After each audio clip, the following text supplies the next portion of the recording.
What's up, guys? Welcome back to Deck Tech for Decks, and today we are doing a deck tech on Tetsuo Imperial Champion. Now, this is one of those commanders that kind of can trap you, right? You're going to try to split the deck 50-50 Spell Slinger and equipment, but that is definitely not the way to go. The way to do it is to focus on one strategy and lean into that and have the other strategy as an added benefit, right? So we went hard into the equipment, and then we do have some cool suspend cards and some niche cards like that that do take advantage of his Spell Slinger ability, but I'm more interested in doing a lot of damage to our opponent's creatures, making sure they're always open so our commander is getting through. That leads me into my next point. Voltron is not going to be the only way to take out our opponents in this deck, right? Because honestly, it's not that consistent. So we're going to create a lot of artifacts, and then we're going to animate all of those artifacts to deal a lot of damage to our opponents and hopefully take everybody out in one fell swoop.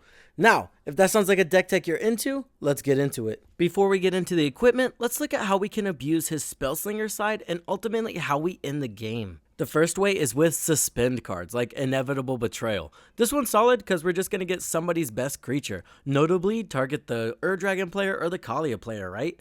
Profane Tutor, just tutors up any card in your library. Wheel of Fate is a free Wheel of Fortune, I'll take that. And then we have Ancestral Visions, just draw 3 cards. The reason we can abuse these is because of our commander's wording, right? Since we have an equipment on our commander and it's at least got 1 CMC, we're able to cast these from our hand for free without using their suspend cost. Honestly, pretty broken. Another way we can abuse our commander is tapping down our artifacts, right? With Gazaleth Prismari, Shimmering Dragon, and Urza Lord High Artificer. Now we're tapping our artifacts for mana and tapping them for card draw.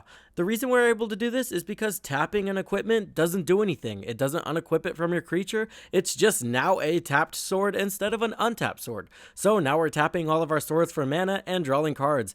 Kind of funny. Lastly, besides Voltron, let's talk about how we're going to end the game out. The Reaver Cleaver. Now, this can generate a lot of treasure tokens, right? So we can not only use that to cast more spells, but if we end up with a lot of treasure tokens on the battlefield, we can just reanimate them to end our opponents, right? Same with Inquisitor Eisenhorn. Now we're just creating a lot of clue tokens. We can either, sack those for card advantage or keep them on the battlefield.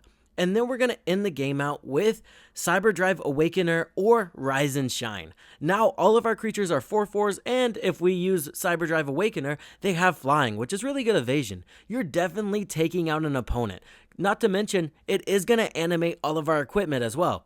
Yes, that is going to unequip it, but you're trying to end the game out here, so you're not going to care. Without further ado, let's get into this equipment. I've made you guys wait long enough. Sword of Forge and Frontier and Sword of the Animist. Now, Sword of Forge and Frontier is going to give us that impulse draw while letting us play additional lands in Grixis. Kind of broken. Sword of the Animist just throws a land onto the battlefield. Very welcome in Grixis. Now we have Explorer Scope and the Reality Chip.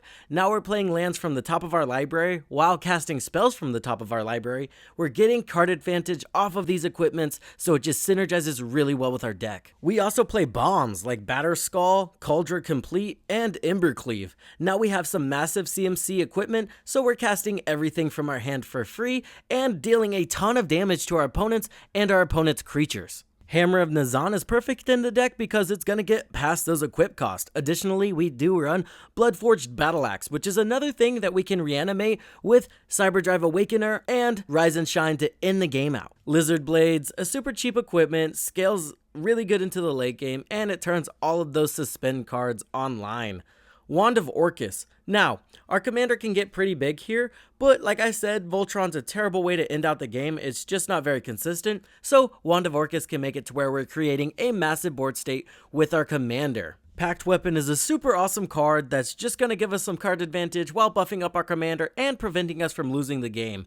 Plus, it just looks badass. Mask of the Schemer is going to be a super solid card because it's going to get us through our library while buffing up our commander. Additionally, we do have a lot of ways to recur equipment and artifacts from our graveyard, so it's only useful to fill our graveyard. Tenzagoto's Maul, +3 and Trample seems pretty good. Umazawa's Jitte, this one's really solid because honestly it can do whatever we want. We can remove creatures with this, we can buff our commander with this, and we can gain life with this. Luxodon Warhammer, speaking of gaining life, +3, Trample, and lifelink is insane in this deck. Additionally, we do run Swiftfoot Boots because we need to protect our commander. Let's talk about how we can utilize that graveyard. Imri, Lurker of Lock. Now our artifacts are discounted and we can cast them from our graveyards.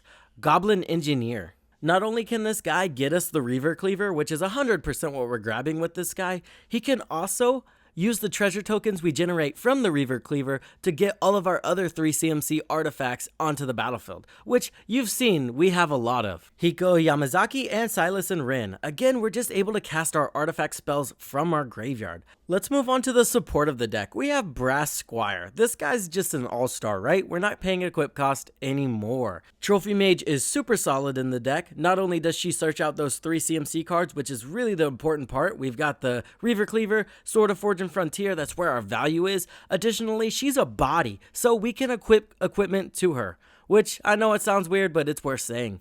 Silent Arbiter, a super solid card. If we're only attacking with one creature, they should only be able to attack with one creature, right? That's fair magic. Master Transmuter. Now we're throwing stuff like Soul Ring back into our hands to throw Batterskull right onto the battlefield.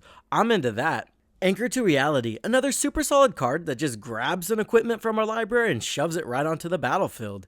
Joyra Ageless Innovator, a solid early game card that just keeps getting better, right? 2 CMC, 4 CMC, 6 CMC, by 7 CMC, that's going to be everything in our library, so it's going to be super solid. Notably, it is easy to tunnel vision in on equipment here, but she works with any artifact, right? So now we're throwing our signets on for free, our soul rings on for free, basically our artifact creatures, they're going on for free. She can put in a lot of work in this deck. Fabricate, just straight up an artifact tutor. We like that. Armory Automaton. Now, whenever our commander dies, the number one thing that sucks is having to equip all of the equipment back onto him. Well, with Armory Automaton, it's going to let us do that process, but still get the value out of our equipment while we're doing it. Gold Warden's Gambit, another solid card for when our commander dies, because now we just get a bunch of tokens and we equip our equipment to all of those tokens. Moving on to our card advantage, we have Joyra Weatherlight Captain. She's going to be super solid whenever we're casting those artifact spells. We're going to be drawing cards. Vidalcan Archmage, super solid. Again, casting artifact spells, drawing cards. Faithless Looting, super solid card early game. Additionally, we're probably casting this for free.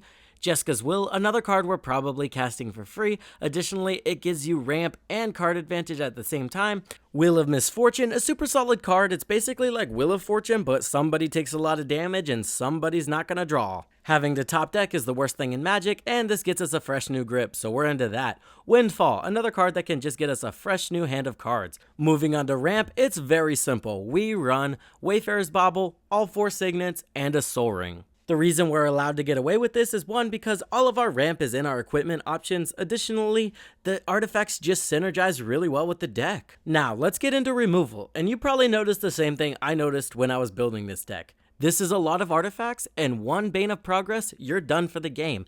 So that's why I definitely included a lot of counter spells. I normally don't like counter magic, but in strategies where it's all or nothing like this, you really need it to protect your board. An Offer You Can't Refuse and Arcane Denial are going to counter an opponent's spell while giving them some value, so they won't feel so bad. Disallow, a solid counter spell. Glenalindra and Siren Storm Tamer. I like these cards because they're kind of a mind game, right? They just sit on the battlefield, and people don't use removal on you because they don't just want to see it fizzle. And then we have your good old-fashioned counterspell. Lastly, we have our board wipes with Blasphemous Act, Damnation, and Toxic Deluge. Notably, Toxic Deluge and Blasphemous Act are super solid in the deck because if we have protection for red, we're not going to die to the Blasphemous Act, and if our creature is massive, the Toxic Deluge is not going to affect us. The only one that's hit or miss is if our commander has Indestructible or not. Damnation is just going to get rid of everything. That's going to do it for the deck tech, guys. Let me know what you think about this one in the comments below. I'm always a fan of commanders getting out of their color identity and just having some weird strategy. And this is definitely one of those, right? Grixis equipment is not normal. And the abilities to cast spells for free and deal a lot of damage to your opponents while you're attacking them is also another powerful ability. So I think this guy's honestly pretty underrated, and I'm glad we were able to give him some love here today. So thank you guys for watching. As always, like, comment, and subscribe, and I hope this helped you in your deck building endeavors. I'll see you in the next one.